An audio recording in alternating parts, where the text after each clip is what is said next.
Hello, everyone. It's now time for our final speaker, who comes from the NBA, the top basketball league in the world. Let's welcome Mr. Nic Barlage, President of Business Operations of the Cleveland Cavaliers and the youngest president in the history of the NBA teams. Mr. Barlage will talk about the impacts of COVID-19 in business operations. Mr. Barlage, it's an honor to welcome you on the floor, which is all yours. That's fantastic. First, thank you, Eugenia.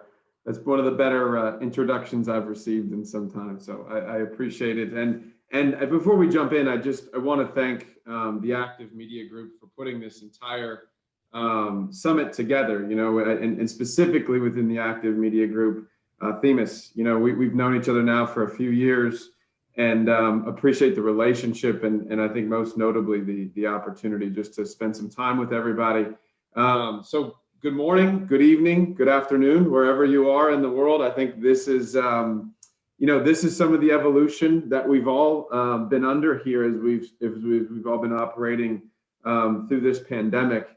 And I'll just kind of briefly give a little bit of background about myself, and then really jump into kind of two key buckets, and then spend hopefully a decent amount of time answering questions that the group may have. But once again, just thank you to the entire team at the Active Media Group for having me today. It's an incredible agenda of speakers you've brought in, from Hall of Fame coaches to entrepreneurs, and now I don't know if it's better to go first or last in these things, but I'll try to make sure that we put a little bit of an exclamation point on what's been a fantastic summit to this point. So just some background about myself. This fall I'll be in the NBA for 15 years. Eugenia said the youngest, or what I think, age for me is a little bit more in like dog years, because I feel like as you work in the NBA, you work a lot of hours, and it's why you sign up for it, to really enjoy the work that you do and the impact that you can have. But I've been very fortunate over those 15 years to work for some great people, work for some great owners and chairmen.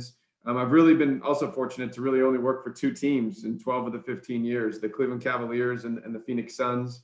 As I sit right now, I'm the president of business operations, as Eugenia said, for the Cleveland Cavaliers, the Cleveland Monsters, the Canton Charge, the Cavs Legion GC, which is our NBA 2K team, and then our operations at Rocket Mortgage Fieldhouse, which is one of the busiest arenas in the world, and domestically as well. And so, we have a great team that really helps us put all this together. And so this isn't about me per se, but everything we talk about today is really about, what we say is kind of the team behind the team. And so we're very fortunate also to have a chairman in Dan Gilbert, who allows us to do things maybe a little bit differently. And so a lot of the things I'll share today might be a bit unique, but my goal is to really weave a sense of positivity, and really looking at what we've had to all manage through over the last 10 or 11 months, or 12 months or 13 months, depending on where you've been in the world, and what has impacted you and when it impacted your country, as an opportunity. Look, in our world, we've dealt with some very notable players leaving our franchise over the years. We've dealt with a lot of twists and turns.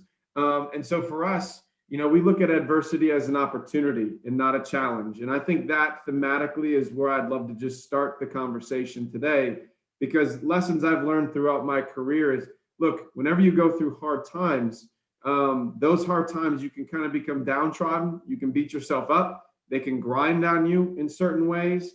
But if you really look at that adversity for the opportunity that it presents and not the challenge that it creates, it really allows you a mentality to be able to drive innovation and drive evolution as you're approaching your day to day. And so just a little bit more backdrop of our situation. So about 3.5 years ago, we embarked on a transformation of our building, which you can see in the background behind me, $180 million plus, a public-private partnership that really brought Rocket Mortgage Fieldhouse to the new age, and a little bit beyond from a technology and from a fan experience perspective. And so as we rounded the corner in 2019, September of 2019, we opened this fantastic facility. And we were really, we were enjoying the journey, if you will. We were 6 months into operating the new facility. March 11th came. I'll remember it very vividly for the rest of my life. And then March 12th came, which is the day that the NBA really ceased operations. And so for us, there's no doubt it's been a journey, and there's no doubt there's been twists and turns. But what it's really allowed us to do is to drive innovation and evolution into our business. And so I'll kind of talk about two key buckets, both, how the pandemic has impacted our business, and then also how we've kind of evolved our culture and how we've tried to lead through this entire experience. Because I think both of those things are incredibly noteworthy as you think about how you can take that back into your own worlds or into your own day to day. So look, first and foremost, the impact of COVID-19 in sports and entertainment is profound. I want to be very clear and set a baseline. For us, we are just now finally hosting 2,000 fans a game. We've done it now for 5 games in total to start our NBA season. And we're typically right around 20,000 patrons that are able to come to our events on a night in and night out basis. And we also didn't play for 10 months. We were one of the teams in the NBA that wasn't fortunate enough to qualify for the bubble.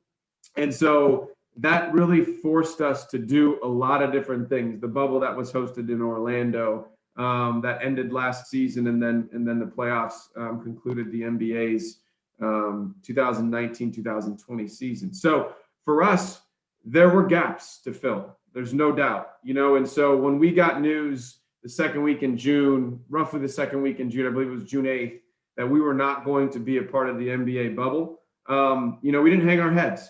We decided to say, hey, how do we evolve and how do we really attack this opportunity now that we have known outcomes? I will say the first 60 to 75 days of the pandemic settling in, there was a lot of things we had to work on. There's a lot of things we had to figure out. There was no easy solution. But ultimately we have a great team that really helped us go through it. And so I frame that all to say, this hasn't been all roses and rainbows for us as we've thought about how do we handle this. The impact, like I said, has been profound. And I think we're going to feel this impact for a few more years to come, as we all ascend out of this and back into some normalcy with vaccinations and all of those things starting to ramp up. But like I said, going back to the middle of June, we didn't hang our heads. We knew we had a great business that we had founded off of whether it was a transformation or 4 straight years of going to the NBA Finals with a great team. But we also had a great group of operators behind the scenes that really put us in a position to be successful. And we knew we had great relationships. And so thematically for us, the first decision we made as we found out that we weren't going to be returning to play for the 1920 season was we kind of threw all the money and numbers out. And Dan has an ism that money and numbers don't lead, they follow. And for us, that was very true. We decided, we had contract language and all these things we could use to remedy these situations, but we put that on the sidelines and we said, look, we want to build equity in our relationships, whether it's in the community, whether it's with our partners, or whether it's with our fans. And that ultimately was the theme that drove any and all of our decisions as a business and as a brand. And so from that perspective, we went out and we did a lot of things to try to make good on value. We did a lot of things to try to over deliver, but we ultimately tried to be very fan and partner centric, which is really important to our owner, Dan Gilbert. And so from that, look, I'm sure like everyone's dealt with, I see brands like Porsche and Samsung and others on the backdrop. Look, everyone's had to deal with this in different ways, whether that's substitute benefits, whether that's credits, whether that's, ultimately working with people in great faith to come with solutions that you can create. And I think a couple of key things we found in our business that I'll just share. One is we were already really pushing this digital first mentality. For us, that fortified it. So leveraging things like Instagram, Facebook, our Cavs.com platform, our team app, those were things we really invested heavily in, both in time and in resource. And we have been for a while predating the pandemic, but we just accelerated it even more. We created a content series called The Road Back, which really allowed us a platform to have branded content for some of our biggest partners, just to get a behind the scenes look as to how our team was preparing, whether it's for the NBA draft, whether it's for the upcoming season, or whatever the case may be, whatever the case may be was. And so for us, it created a great opportunity. I also want to be very clear. As we set out in this pandemic, we got about 60 days in, and our country also became really, in the throes of a social movement with the killing of George Floyd and the events that followed. And so for us, this wasn't one-dimensional. This was multi-dimensional in what we tried to work through. And the biggest thing we found was we needed to lead from the front with our actions. And so what that meant for us, the business tactics and all those things aside, we figured those out pretty quickly, and we were able to really work through those, create a ton of virtual engagement opportunities with our fans, and I'll go through some of those in more detail. But what the social movement crystallized for us even greater was the fact that we truly are a community asset. And sports is something that should bring people together and unify communities. And so, if you follow us at all, you'll see a couple of days ago, we just announced a new banner where the LeBron James banner used to hang, which is probably what everyone knows it as across the world. If you tuned into any of our games for the NBA Finals or any Cavs games that were broadcast when he played here, we just put a huge banner up called "For the Love for the Land," and it's a merger of a bunch of different hands from different backgrounds, ethnicities, genders, ages. All centered on a basketball, and please look it up if you have a chance. But it's a great sign of unity, and it's a great sign of trying to be about the right things, which in our mind is humanity, is unity, is equality, and is education. And so that social movement also created obviously another layer for us as we operated throughout the last, we'll call it 8 to 9 months or so. And for us, it really is about leading from the front. I'll go through a few things here. When we talk about forced innovation and evolution in our business, look, we weren't able to have fans. We weren't able to have events. We weren't able to do a lot of things. And so we didn't sit around, but we went to work.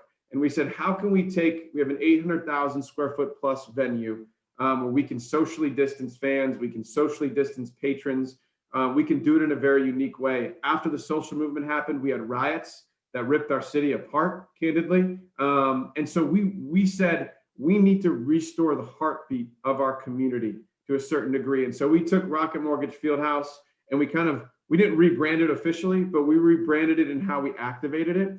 We repositioned it as Cleveland's Community Center. And from there, we went to work on hosting blood drives. We were a voting registration site. We were a voting polling site for this last US presidential election. We hosted youth camps and clinics for both hockey and basketball. We hosted things like cornhole tournaments. For those of you that don't know what cornhole is, it's basically bags, or there's a bunch of different names for it, but it's a big tailgating game here in the United States. We hosted yoga classes, movie nights. We had a garage sale where we brought a bunch of our merchandise together, bobbleheads, everything, and let people drive through and be able to purchase things at a severe discount, just to keep our brand out there and keep us relevant. I'm sure across the world, very similar to here in the U.S. with the economic, the realities of a pandemic and the economics that come with it. A lot of people are facing hardship, and so we hosted food bank distribution. We were a food bank distribution site at our facility.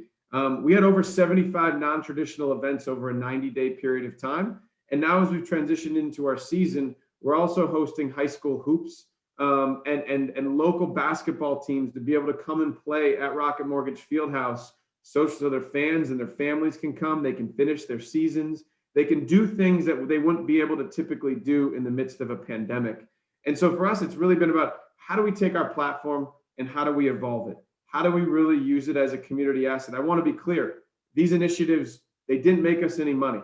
What they did, though, is they drove engagement and they restored the heartbeat of our great city. And they gave people confidence to come back downtown. And for us, that was very strategic. We really looked at this like a chessboard where we have to make a first move in order to re-engage with our community, get people safe and comfortable with coming back to our venue, and ultimately doing it in a way that we can then scale over the course of a period of time. This is not one of those moments in time where you can just turn the lights back on and expect everybody to come back in and feel safe and feel comfortable with what's going on. So I keep going back to this theme of forced innovation and forced evolution, But for those of you that are operating sports teams or operating organizations right now, think about how that can apply to your business. And I think that's incredibly important. It's about the opportunities that moments like this create, not the challenges that they present, because we know that those challenges, that list is long, and those lists are incredibly, can be daunting at times. But for us, it was really about finding the silver linings of the moments and living in those silver linings and not letting them pass us by. And I think that's really important. A couple of other unique things we did from an engagement perspective as a business. We really sought out new ways to engage our fans. We hosted happy hour series with our legends. We engaged and activated new partners, whether it was a new wine partner we have in Knocking Point Wines or a new ticketing partner we have in SeatGeek. And we use those as opportunities to get to know each other digitally in similar formats to this. I can remember weeks on end where we would have 4, 5, 6 of them in over a course of a given week, simply to stay engaged and stay relevant with people. We hosted a digital NBA draft. First time ever that we weren't able to do things very similar as I'm sure some of you saw with the NFL draft, but we hosted our own draft party digitally. And it was a great opportunity to showcase our players, our coaches, our front office, what they were working on, give some actual behind the scenes look into the war room, which our fans never had really seen before, but was a fantastic opportunity to really leverage content in a way that created relevancy within our fan base. We're actually right now working on in broadcast. We play the Lakers on Monday night, which is a big game for us. I'm sure it's a big game anywhere that the Lakers go. We're actually hosting a virtual open house where we're going to have our fans that are interested in potentially purchasing memberships or tickets for next season, engage with us in a virtual way through our broadcast. While our broadcast is going on, we're going to have our broadcasters seeding the opportunity kind of throughout. Once again, this is a way for us to drive commercial activity in a way that puts us in a great spot. We've innovated with our partners. If you watch one of our games, you will see we have over 90 feet of LED signage along our courtside, which is over quadruple what we typically have, which is TV visible signage that applies in broadcast specifically. All these things, we worked with the NBA the NBA, which by the way has been fantastic partner through all this and creating additional revenue opportunities. We've created inventory spots on our floor that didn't exist before, on the court side, on our baseline apron, as well as which we had before as well, our sideline apron, and then tarps that sit behind the seats. And so those are all points for us to be able to engage with our partners. It's helped us save millions and millions and millions of dollars from a partnership perspective. And so I think the lesson or the theme there, once again, is as you think about innovation, but think about how you can evolve your fan experience, whether that's in broadcast, whether that's digitally or socially, to really allow and put your partners first. And I think that part's been really important for us. Look, in this day and age, we firmly believe that a partnership is multi-layered. It's not only branding, but it's activation as well as fan engagement. We don't necessarily have those last two readily at our fingertips right now because we don't have as many fans in our building as we potentially would. And so for us, it's really been about how do we create those engagement opportunities through means like this, whether it's unique backdrops or whether it's opportunities for partners to engage, like I said, with our players or coaches or front office. Unique content has been key for us as we've thought about how do we really evolve as a business. A couple of other things we've done through this offseason, once again, in the theme of not sitting around waiting to come back and be relevant, but really attacking the opportunity. We brought on a new creative director, Daniel Arsham, who's a third-generation Clevelander. He's an internationally acclaimed artist. He actually does he's got a great partnership with Porsche, and he does incredible work. It was Grant Gilbert, who's a part of our team and also a part of our ownership group's family, brought this idea, and it's been fantastic. He's really revolutionized how we think about creative and branding, and he brings a clean set of eyes to our environment, which has really helped us continue to contemporize our brand. I think, and I say contemporize, I realize that's not a word, but I made it up a long time ago, and I think it's really an important thing for all of us to be thinking about as we create this kind of immersive content experience, which whether you've got superstars or whether you're just an average team. Look, we're on a team that's on the come up again, not finally, but again. And so for us, it's really about how do we go meet our fans where they are. And we have to create unique content. We have to create unique opportunities for them to engage in. So as a business, once again, thematically, it's been about innovation. It's been about forced evolution. Not going to lie, it's been a bumpy road. This hasn't been a path paved in complete smooth waters. But I think the choppier the waters, the greater the sailor it takes to get through it. And for us, that's absolutely been the case. It's fortified our group. And I'll just quickly transition to some of the cultural things that we've evolved from, and then open it up for Q&A to make sure we stay kind of on schedule and on time here. But look, one of the three huge things that I've noticed as a leader through this period of time. First and foremost, the importance of communication. Prior to this, we used to get the entire company together probably once a quarter, maybe once every 3 months, 4 months, 2 months, depending on what was going on. Now we host every other week live stream town halls in very similar formats to this, where we're all out in front of communicating things that are happening in our business. I think it's incredibly important. Connected communication through all this is so valuable as you think about making sure your team members know what to do, what to expect, how they should be operating, what their goals are, what winning is, or what a win is in this environment. All of those things we've really tried to focus on and prioritize. We host every other week as well business operations meetings, which are the 67 leaders that have people that report to them across our different business units. Once again, tiered communication focused on priorities, initiatives, objectives, and then sharing wins as we go forward. And I think what that connected culture for us has actually become better through this entire environment in a very unique way. Don't get me wrong. We look forward to the time when we can have everybody back and be in person and be able to do these things kind of face to face, like humans desire to. But we're gonna make the most of it until that point. And then I also think transparency and authenticity. And I'll go back to the social movement in this. We've hosted many time to talk series for our team members through all this. And it's, the thing that really struck me is just when we get in those settings, just listening. And I would say listening specifically to our minority team members, whether they're in the Black or the brown community, whether they're LGBTQ plus, whatever their background might be, that doesn't matter. What matters is listening and really authentically engaging with them. And they shared stories with me that were horrific, honestly, and they were really touching. And what it made me do is it really seared in my mind the fact that we as a company, we as a team need to never forget and classically condition ourselves to lead around the right principles. And I mentioned those earlier. For us, it's about humanity, it's about equality, it's about education, and it's really about unity and bringing people together as opposed to spreading people apart. And so, we've been busy, but I think, just to distill it out, I'm big on distilling it out into kind of 2 or 3 key things, and then we can open it up for Q&A.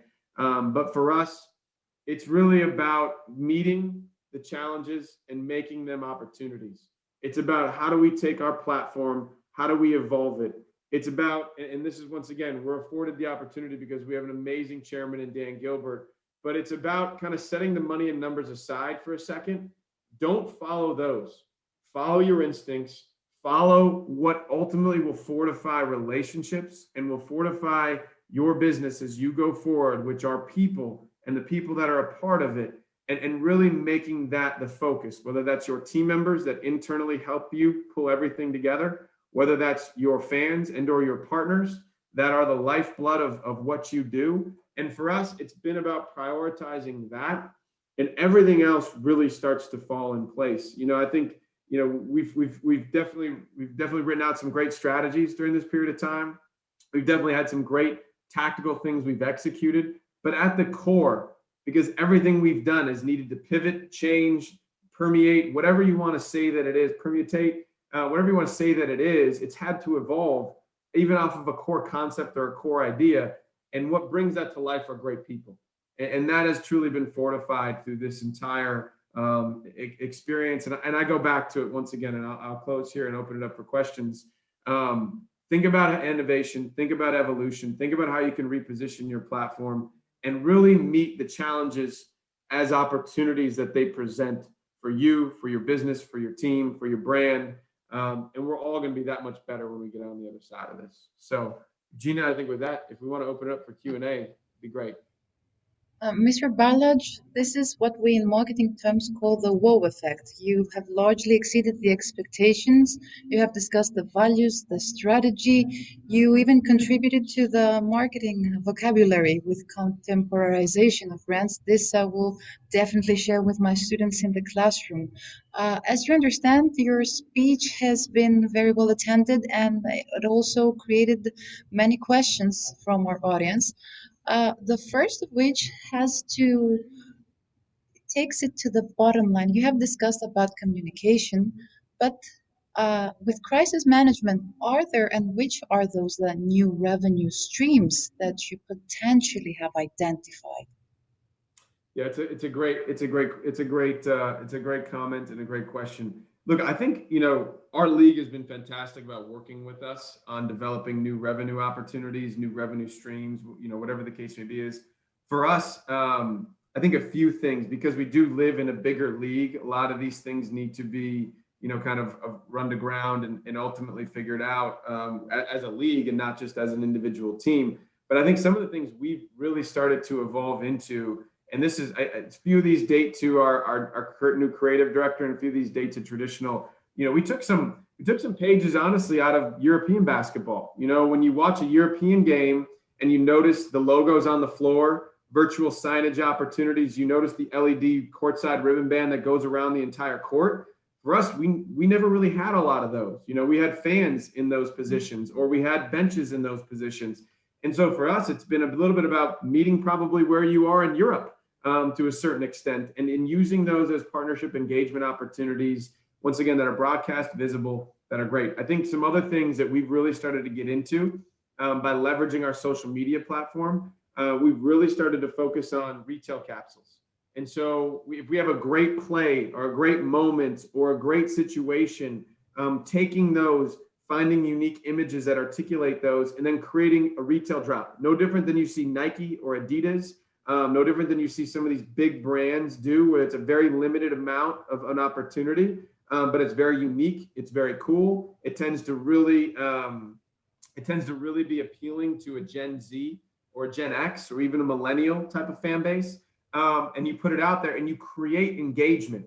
Not only do you create a little bit of revenue, but you create a great degree of engagement and virality around that opportunity. And so for us, we've had time to kind of actually sit back and do those things. When you're running a building that's 365 days out of the year and 200 plus events, we don't always get the chance to kind of pop our head up and think about unique new things we can do. And so those have been some of the things that we've started to really focus on and put out there. And then, I do go back to some of these things relative to how you can engage with your community. It's not a $1 plus $1 gets you to $2, right? But by hosting a blood drive in our new 80,000 square foot atrium, by hosting, right now we're working on becoming a mass vaccination site for our community, by hosting our building as a safe voting registration location for this last election, as well as a polling location for it. Those were huge for our community. And look, it's not going to show up on a spreadsheet. It's not going to necessarily be one of those things that you say, we made X amount of dollars off of it. But what it's going to do, it's going to create a value proposition and a perspective around your brand that's going to really endear people to you. And we don't go into those things thinking about how we make money. We go into those things about how do we do the right thing. And I think it's the old adage of doing well by doing good. And so once again, it's not going to show up on an ROI model or some of those other things, but it's ultimately going to create a lot of momentum and a lot of inertia, which comes back to you at the end of the day. And I go back to it. It's like this chessboard, right? You really have to think about things in kind of 2, 3, 4, 5 moves at a time, not just on a linear basis of, say, checkers, where it's what's going to get me from point A to point B, what's going to get us from point A to point Z, as we kind of really lay this whole thing out, because we know this is a journey back. This is not something that's going to just happen, like I said, with the flip of a light switch. So I hope that answers the question. It does indeed, and the rationale of engagement that in the long run turns to conversion, it's actually a very viable and effective strategy in such difficult times. We have one more question from Gregor Maximilian Koch. He's asking, after the last era of LeBron James, highlighted with the NBA championship in 2016, where are you seeing the Cavs market-wise in the association, and where will you see the franchise in the next couple of years, especially with the young core the team has right now, despite the current pandemic? Say the last part again. Sorry, Eugenia. Despite. The current pandemic. Oh, got it. Look, we are as a franchise, as a team, as a community. I'll say we're so incredibly blessed to have a player like LeBron for the period that we did. I mean, to go to 4 straight NBA Finals, to win a championship. I actually wasn't with the team at the time during that run. I was there for the last year, but I was the chief sales officer for the Phoenix Suns during a decent amount of those years. I've had 2 stints with the franchise, but you're so incredibly thankful that it happened, right? And then as he has earned his right to do what he did, which was to go to the Los Angeles Lakers, which now he's doing great things there. But to bring it back to us, we couldn't be more excited about the young core that we have. Our head coach, JB Bickerstaff, is doing an amazing job. Our general manager and assistant general manager, Kobe Altman and Mike Gansey, have assembled an incredible group of great young players that want to be in Cleveland and that want to engage and they really want to work hard. And so for us, we're just getting started and it's really exciting. We've had 2 great wins this week over the Brooklyn Nets, which resonates across the world because they just traded for James Harden. And our guys, they play a fun brand of basketball. And so for us, I've always said on the sports business side, you cannot let wins and losses determine how successful you are.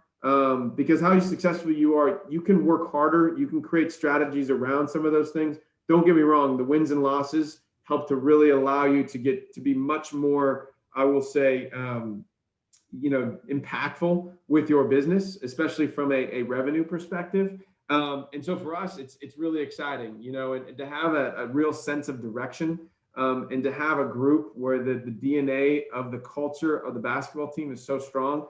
I think the next 5 years are going to set us up for great growth. I think it's going to set us up for a lot of excitement. And I think we're in a position that's very, very, very dangerous, where we are young, we are aggressive, we have an owner and a chairman in Dan who allows us to really rev things up financially relative to how we attract free agents, how we retain people on our existing team. So we have this convergence of opportunity that I think is really exciting. Now we have to do something with it and we really have to make the most of it. But for us as on the business side that are operators, you love that position because the journey is just as fun as the destination in this thing. And for us, we had a great transformation where we were able to go out and secure a lot of partners and a lot of fans in a lot of places through partnership agreements that were multi-year agreements.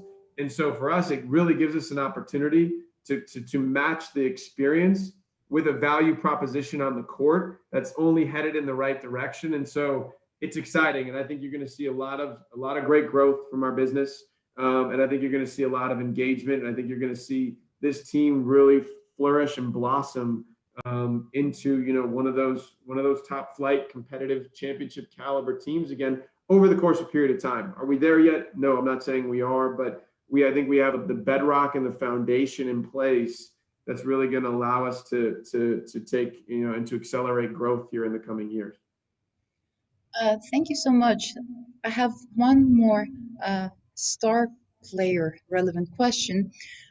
And this comes from Antonis Apostolopoulos, a student of the American College of Greece. He's asking how important is to have a player with a recognizable brand that adds up and builds up to the brand and of the NBA team. And how do you actually rebrand when a brand like this leaves the team?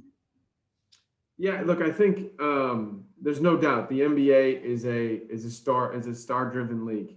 There's the NBA is about the players. I mean, the NBA is not about somebody like me. It's our job to really make the most of it, maximize the opportunities, and minimize the risk around it. I think when you think about the impact of a star player or star players, I'll say, because a lot of teams now are focused on these two or three kind of all-star super teams, if you will. I think those things, they do create a lot of unique opportunities, especially when you think about how international the NBA in the game is right now. And so it does put you in a position as a business and as a brand to have very large conversations across the board. I think, from our perspective, we haven't necessarily ever tried to build a brand around a player. Our Cavaliers brand, our insignia is all for one for all. And that's really been what we've lived by since Dan has purchased the team 14 or 15 years ago. And so if you think about that, that's really, it's about the team. It's about the community. It's about something bigger. And so for us, we've always tried to look at our brand in that way. And so I don't think it's as much about rebranding after a player leaves or you fear the exit of a player. I think you embrace the moment that you're in. You embrace the opportunity that you're in. And then, what happens, you strategize and you create contingencies and you put models together to allow yourself to really, to buffer yourself from those things as maybe transitions happen in your business, And I say this to our group all the time, but we don't look at rebuilding our business. We always talk about reloading our business. Rebuilding means something's falling and you've got to rebuild it. For us, our business isn't falling. We have great fans. We have great partners. We have a great chairman. We have a great heartbeat to our company. And so for us, it's not about rebuilding, but how do we reload? And how do we go back out and continue to attack the opportunity? It may look different without having, a star player in the mix, whether that's, but whether that's LeBron or Kyrie or whomever it was over the course of a period of time. But that doesn't mean, once again, I go back to what I said earlier, you're thankful for the opportunity that you had. And then as you transition, you make the most of the opportunity that you have as you transition, and you don't rebuild, you reload. And I think it's really, really, really important that people think about it from that perspective. And it doesn't mean it's going to happen overnight. It doesn't mean it's going to happen in 6 months. It doesn't mean it's going to happen in a year. It might take a couple of years, and you might take some shots on the chin along the way, which that's okay. Those kind of things, you learn from those kind of things, and then you evolve your strategy, or you evolve your engagement approach, or you evolve the way that you approach your partners or your fans or whatever the case may be is, and you just create more value. You create a stronger value proposition behind the opportunity. And like I said, it's going to look a little bit different, but that's okay. It's still winning. It's just winning that's evolved into a different scenario with different demand and different economics, but it doesn't mean that you aren't being as successful as you were before, if that makes sense. It absolutely makes sense. I have one more question regarding the team marketing and business operation. This is from Themistoklis Karvoudis from Active Media Group. He's wondering how has the team marketing and business operation helped business operations in order to generate more revenue and attract more international sponsorship, a point that you have referred also to your speech. So, and is he talking about at the league level, or is he talking about at the team level? Just so I have clarity.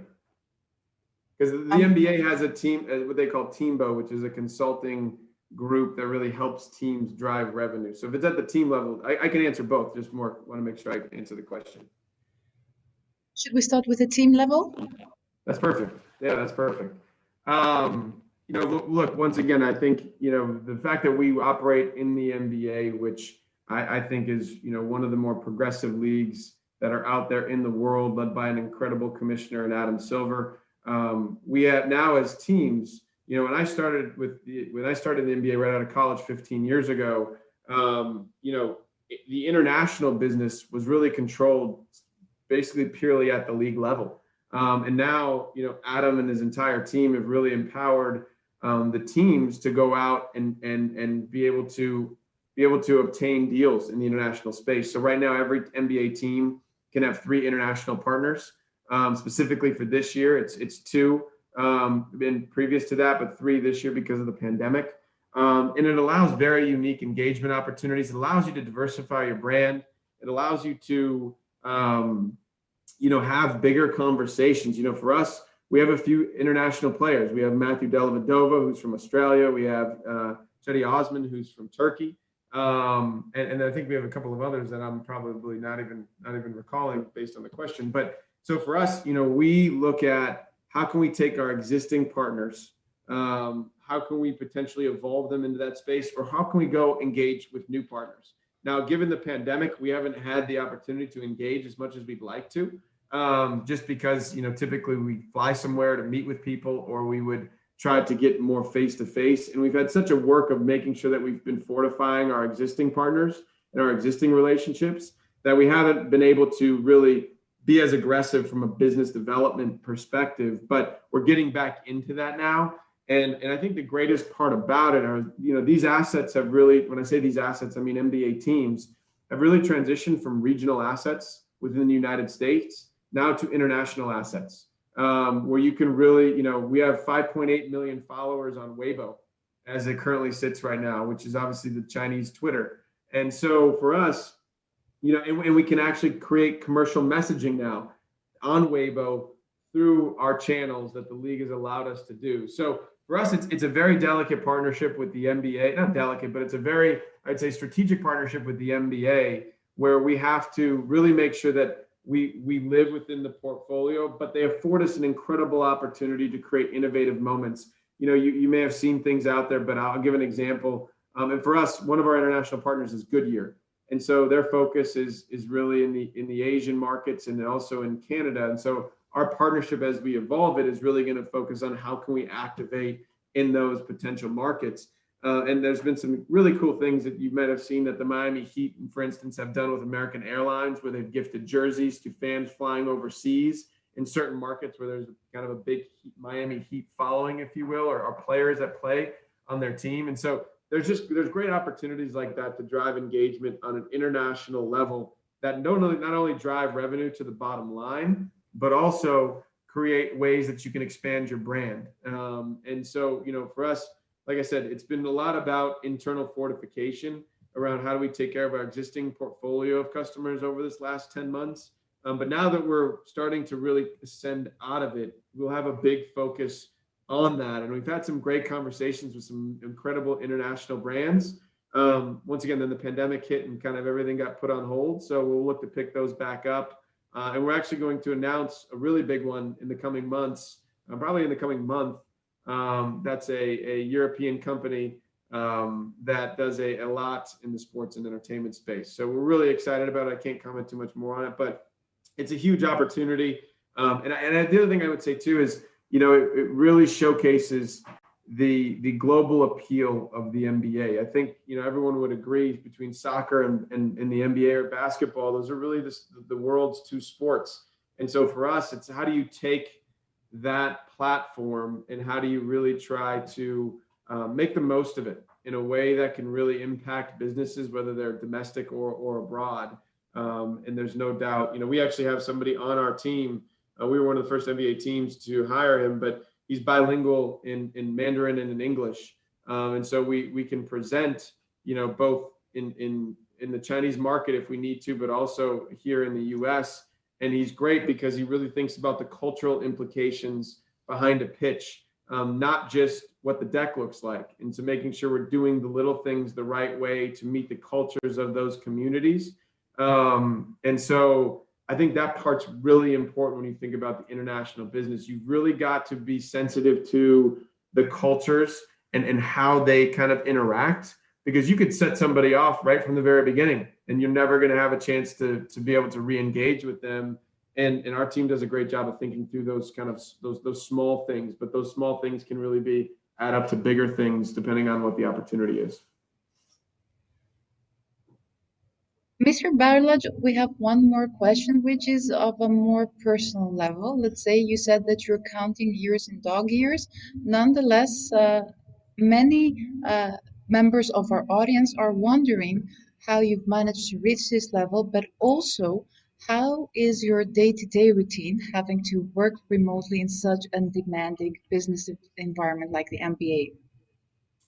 Look, I said this a little bit earlier, but I've been very fortunate to work with and for some great people. And so I think, having a strong mentorship system has been a huge thing for me. Really learning by trial by fire. I've been very, very, very fortunate, like I said, to work for a guy like Dan Gilbert, to work with a guy like Len Komorowski, to work with a guy like Robert Sarver and Jason Raleigh and Mike Toman, and so the list goes on and on and on. It's been a village of experiences or a village of people that have provided great experiences for me at a very early age. I will say, I think I also, you have to really commit. And I think that's a really important thing. When I first got started in this thing, I started selling tickets out of a box office, making an hourly wage and a very low commission. I knew nobody in the industry. It really created, a little bit of a chip maybe on my shoulder. But what I will say, what it drove me to do is work hard. And, I will say this, I don't think, there's a lot of people that work hard. I would put my work ethic up there with anybody, and you can control that. You can control how hard you work. I was always the first one in the office and the last one to leave. I always made the most amount of sales calls, booked the most amount of appointments, especially when I was selling. And so I think having a work ethic is really important. There's also, I'll even expand on that a second, but when we recruit, we really look for 4 key characteristics. 1 is work ethic. I want to see examples of what you've done to go above and beyond. 2 is passion for your craft. Look, it's really easy to be passionate about sport. It's very easy. We find people all the time that are fans. We don't necessarily want fans. We want people that are passionate about marketing, passionate about selling, passionate about running a building, passionate about engaging with fans, whatever the case may be is, right? So passion for your craft. 3 is you have to be open to learning. Like, this world changes so much. Where we are today is so different than where we were when I first started in this business. And so we're constantly evolving. And so you've got to be permeable to new ideas, and you got to be intellectually curious. And then 4, and this one's been really big for me, but you got to be positive. You like, sports is so cyclical, and it's this crazy roller coaster ride. Look, I've been through some of the biggest roller coaster rides in sports. When I first started with the Cavaliers, we were the #1 overall seed going into the NBA playoffs. We lost in the second round of the Boston Celtics, and LeBron went to Miami. We spent 4 years really, like, we weren't a very good basketball team, right? But you got to be positive. And then, when I went to Phoenix, we were marginally a little bit better, but we'd never made the playoffs. But I never lost that positivity. When I came back here, we went to my first year back in this role. We were in the NBA Finals, and then LeBron went to LA, and we transitioned again. And so we went back, but like, through all of that, you find a high positivity baseline and you operate off of it. And I think that part's really important. So we look for those kind of 4 key characteristics. And then I would say, to the second part of the question, just quickly, look, I love this. This is why, no day is the same. But I think, I've learned now, as a father of 2 daughters and as a husband, to just stretch my days out. I get up every day really early. I go to bed pretty late. But you try to make the most of the time that you have. I don't watch a lot of TV. I try to read a lot of books and really stimulate my mind. But you find your kind of pockets of productivity throughout your day to really try to make sure that you're still touching everybody and engaging with everybody, and you're connected to as many people as you can be. And so you got to make the most of it. But look, I look at this like this is one of 30 very unique opportunities. And for me, I cherish that. And I don't take that for granted. And I think that part's really important. Mr. Barlage, thank you very much. Thank you for sharing the team strategy, the brand portfolio strategy, your personal success strategy.